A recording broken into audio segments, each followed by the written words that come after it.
कानून भले ही उत्तर प्रदेश सरकार बनाती हो, लेकिन उसका इम्पैक्ट बिहार पर भी पड़ता है। शायद यही वजह है कि यूपी के मदरसे में जब राष्ट्रगान को अनिवार्य किया गया तो बिहार की सियासत से इसे अपने पाले में लेकर नई बहस की शुरुआत कर दी है। देखिए एक रिपोर्ट। एक पुरानी कहावत है, अगर आग पड़ोस में लगी हो तो उसकी चिंगारी दूसरे घरों को भी अपने आगोश में समेट लेती है। बिहार की सियासत में भी इन दिनों कुछ ऐसा ही हो रहा है।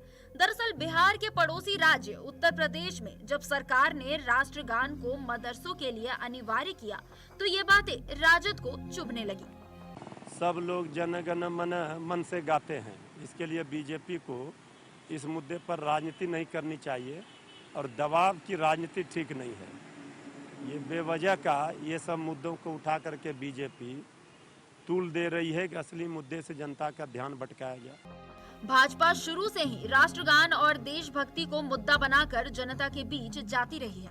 यही वजह है कि यूपी में योगी की सरकार ने पूरी तरह से भाजपा के एजेंडे को लागू करते हुए यूपी के मदरसों में राष्ट्रगान को अनिवार्य कर दिया है।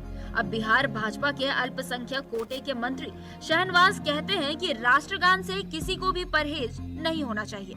वहीं जेडीयू राष्ट्रगान का समर्थन तो करती है, लेकिन कहती है कि राष्ट्रगान स्वेच्छा से गाने की चीज है और इसे किसी पर थोपा नहीं जाना चाहिए। राष्ट्रीय गान नहीं गाया जाता था, ये तो बड़ा ताज्जुब वाला सवाल है। हम लोग तो बचपन से हम भी मदरसा में पढ़े, पूरा राष्ट्रीय गान तो धूमधाम से सब लोग गाते हैं। जो भी भारत का नागरिक है, जो इस राष्ट्र में रहता है, उसको राष्ट्रीय गान तो गाना ही चाहिए। और मदरसा में भी गा रहे होंगे, अगर यूपी ने कहा कि गाएं, हर जगह गाएं। अपने राष्ट्र का गुणगान करने में क्या दिक्कत है? इसमें तो कोई एतराज करने वाला नहीं है। ये सवाल कहाँ खड़ा हो गया कि राष्ट्रीय गान पर किसी को एतराज होगा? जो इस राष्ट्र का नागरिक है उसको इस राष्ट्र पर गर्व करना चाहिए और राष्ट्रीय गान पूरे मन से गाना चाहिए। देखिए, राष्ट्रीय गान गाना एक अच्छी चीज़ है, राष्ट्रीयता एक अच्छी चीज़ है, लेकिन राष्ट्रीय गान का वाद्य करना ये कितना सही है और कितना वैधानिक है, हमें लगता है देखने की ज़रूरत है। और कोई चीज़ किसी को भी फोर्स करके ज़बरदस्ती कराना उचित नहीं है। हमें लगता है कि लोग खुद स्वेच्छा से राष्ट्रगान गाएंगे। उनको जागरूक करने की ज़रूरत है, उनको समझाने की ज़रूरत है।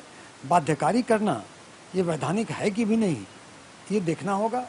बिहार की सियासत में भले ही जेडीयू और भाजपा साथ साथ चल रहे हों, लेकिन भाजपा के राष्ट्रीय मुद्दों की वजह से जेडीयू को सरकार चलाने में कठिनाई होती है। और फिलहाल जिस तरह से राष्ट्रगान के मुद्दे को लेकर एक बार फिर जेडीयू और राजद के सुर साथ साथ मिल रहे हैं, तो ऐसे में जाहिर है कि भाजपा की परेशानी बढ़ेगी। समाचार प्लस के लिए पटना से एसके राजीव की रिपोर्ट।